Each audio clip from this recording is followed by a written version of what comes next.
talking about how to utilize distance when having a fight on the streets, or even when you're joining a kumite or karate sports. So I hope you enjoy this episode. Okay, so when practicing karate, usually we just practice the techniques as it is. So when we are in a dojo, we just punch the way our sensei or our coach would like us to punch, or we just kick the way our coach would like us to kick, right? But in a real fighting situation, or if we're in the kumite or sparring, usually we're having difficulties in determining which technique can we perform in that specific scenario, and the distance plays a big role in that. So in this video, we will be discussing what are the types of distance that we have to consider in order for us to determine what techniques can we apply from karate or in other striking martial arts that we practice. So there are three ranges or distance that we will be tackling in this video. So the first would be what I would personally call the safe range. The second would be the mid-range, and last would be the close range. So first we will be discussing about the safe range. So in demonstrating the different ranges that we will be discussing in this episode, I have here my friend Des, and she will be helping me to give you an overview on how we can apply different techniques based on the distance. So first would be the safe range. So Des, okay, so safe range, meaning from the word itself, safe. So this is the distance wherein your opponent and yourself won't be able to hurt each other.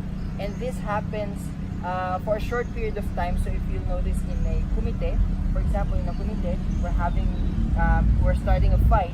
Usually this is the time that I'll be thinking about my strategy, or my opponent is also looking for an opening from my guard. But from this position, I may go to the next range, which would be the mid-range, or your opponent, once she's ready, she'll be able to move forward and go to the next range that we will be discussing, which is the mid-range. So again, if you go back to this, okay, so first would be the safe range. From this position, remember that you won't be able to throw any technique. So if I kick, she wouldn't be hurt. If she punch, I won't be hurt as well. So if you're in this range, better not to use any techniques at all. So next would be, so the next range that we will be discussing is about mid-range. So in this distance, so you'll notice this distance, you're now able to throw mid-range attacks. So some would be punches or roundhouse or front. And also your opponent would be able to throw such techniques as well. So we'll demonstrate first what would be the karate defense techniques that you can utilize if your opponent attacks you from this range. Okay, so this. So first, Des will be attacking me. Go. Again. So from this position, so unlike the first range, she won't be able to attack, or at least if she'll perform the same attack, it won't reach me, right? Basically, so it's just exerting unneeded force. But from this range, you have to be prepared. So most would be having their guard. So this would be throwing punches, random punches, tap, tap, right? And as soon as she performs a roundhouse kick, I can go here, okay, go, up.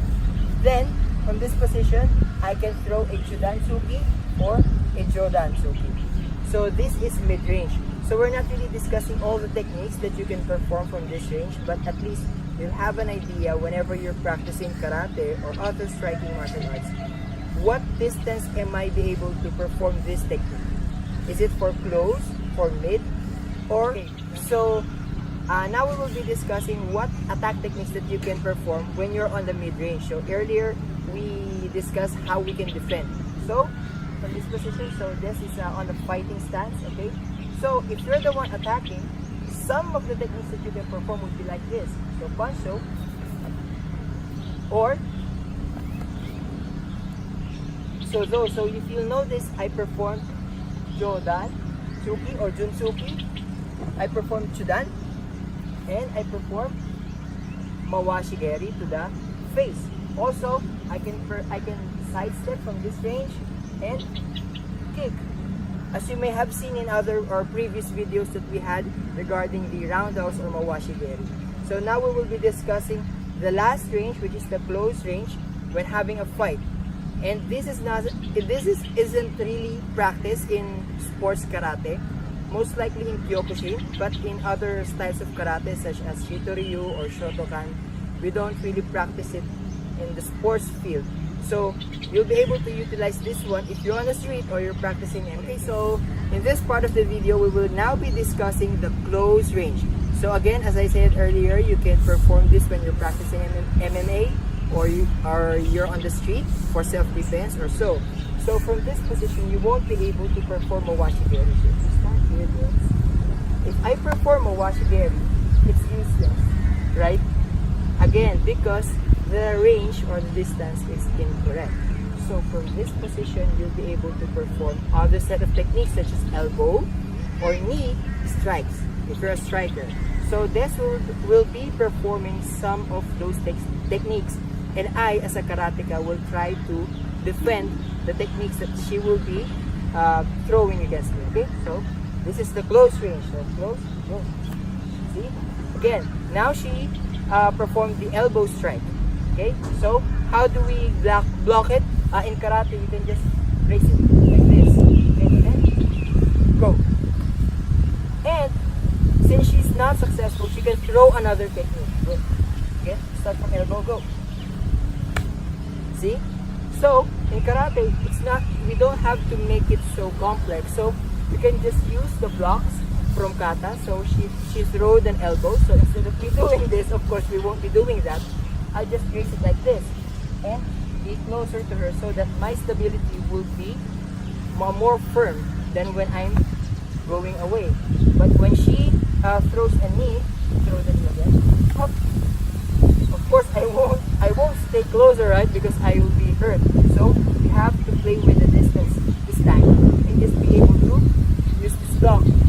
You'll notice in other kata in karate, you'll see some movements wherein palms are being moved downward. So this is one of those applications. So to wrap it up, to give a conclusion on the video as a whole, we discussed the 3 ranges that you can use on the street as self-defense or even in sports karate, which is first, the safe range.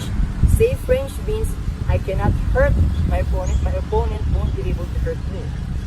Mid-range is where you throw mid-range techniques. So when you're practicing karate, ask your sensei, ask your coach, this technique is for what? Is this for mid-range, or I have to go closer to my opponent and able to make this more effective? So those are the mid-range. So samples would be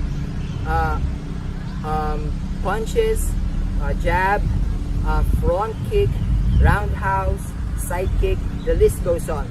And for close range, which is the last part of the distance that we are discussing, you'll be able to perform elbow strikes, knee strikes, or even headbutt if your head is hard enough to hurt your opponent. If not, don't try it. Okay, so those are the techniques that you can perform. So I hope this video will help players of karate or practitioners of karate, or even striking martial arts as a whole. My friend, this is actually practicing Muay Thai, so she's not really a karateka, but still she's able to adapt the ranges that we discussed in this video. So I hope you enjoyed this video, and if you enjoyed this video, click on the subscribe button, and you can leave a comment below so that we'll be able to have topics on topics that we can discuss in future videos. Okay, so again, this is John of Shitoguy Martial Arts. This is my friend Des, and have a great day.